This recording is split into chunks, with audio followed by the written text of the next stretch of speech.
I'm Robin Murdoch, live outside the UAW Solidarity House here on the city's east side, where General Motors workers have ratified their contract. Now the focus shifts to Stellantis and Ford, who are close to sealing the deal on theirs. We'll have a closer look at those numbers in my live report. Good morning, Amy.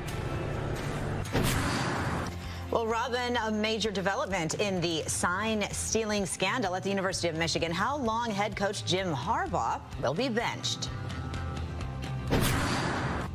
And many of you may be gearing up to head downtown tonight to watch the tree lighting at Campus Martius, but after a chaotic scene last year, things will look a bit different. We have the details on what you can expect. It's coming up.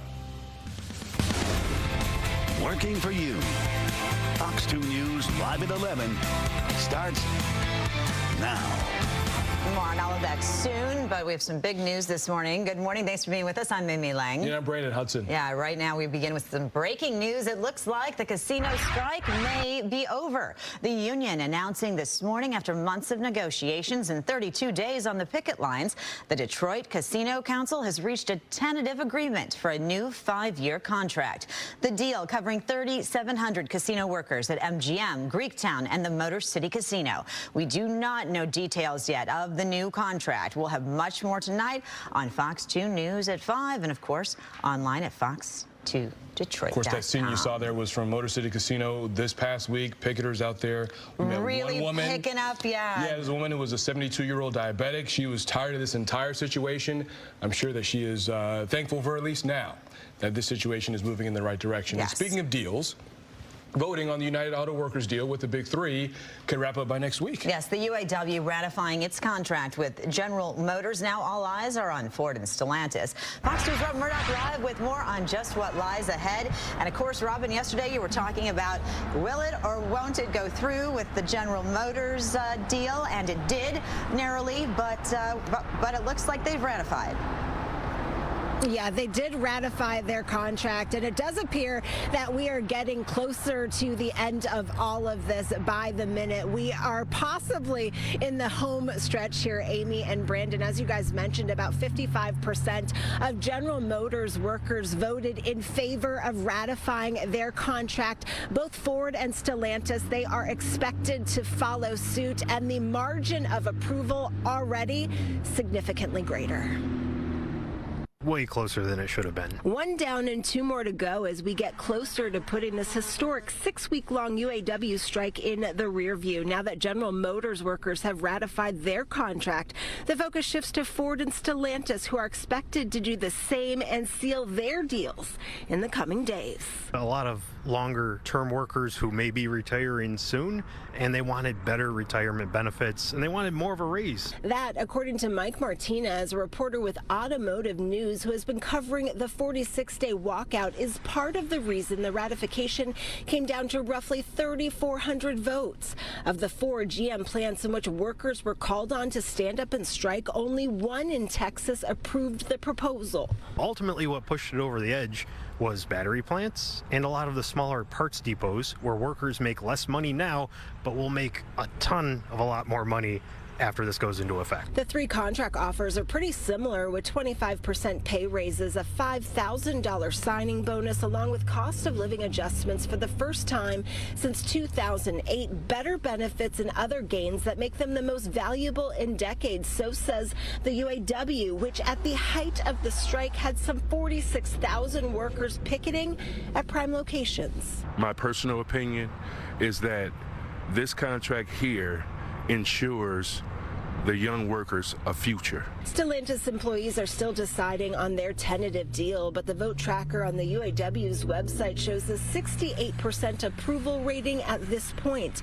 The latest numbers on the Ford front have about 67% of its workers sold on the agreement. I think it's the best deal that we've had in a long time.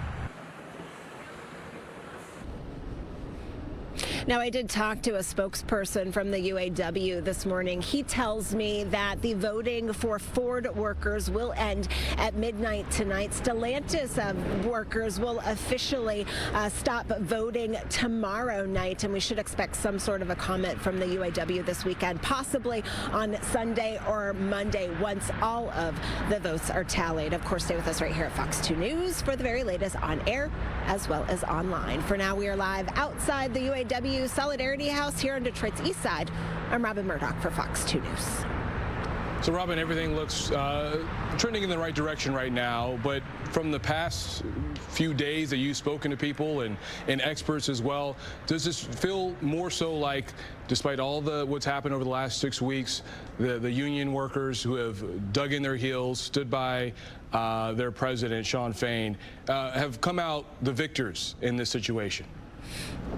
Yeah, it does appear that way. And as you just heard from the gentleman in my piece, he says that this is the best deal that they have gotten. So I think most of the people, majority of the people, are pretty pleased with the pay raises that they are seeing, the other benefits that they are seeing as a result of these very extensive contract negotiations that, as you know, first began in mid-September. I think everybody is just happy to finally get this behind them. But of course, we will not know specifically what happens, although it does appear that it will be approved. All of these contracts will be approved.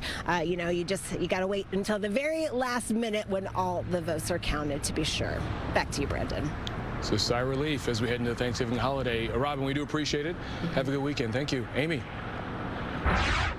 Guys, we're following developing news out of Redford this morning, which has been dealing with several water main breaks recently, including a new one this morning, and it is causing quite a mess for drivers. Fox 2's Charlie Langton on scene with details.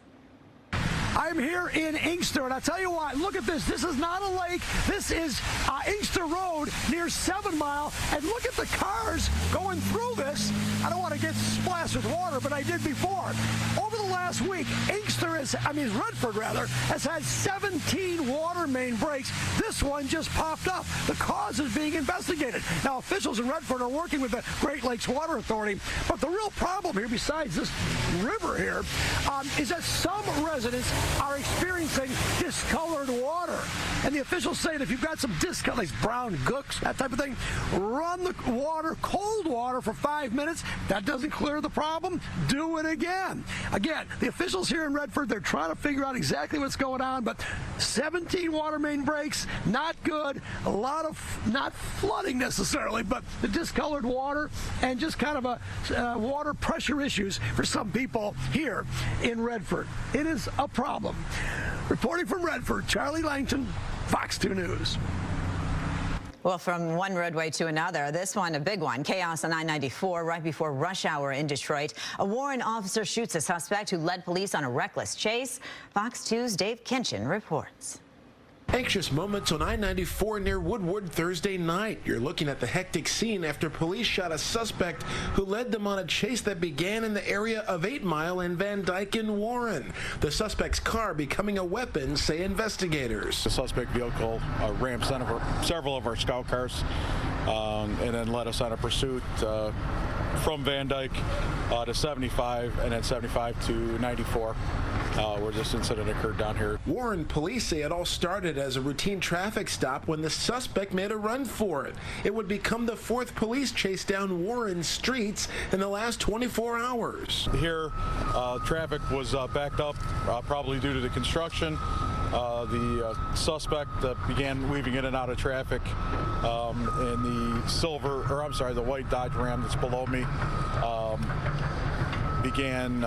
He attempted to get around that vehicle, got stuck on the median, and then began ramming that car, the innocent motorist's car. Cops jumped out and tried to get the bad guy under control when a shot was fired. We do know that one shot was fired, struck the suspect in the upper body, shoulder-ish area. Obviously, where the suspect was, he was pinned up against the wall. He was attempting to get his vehicle unstuck, putting both officers and the innocent motorist in danger. Dave Kinchin, Fox 2 News.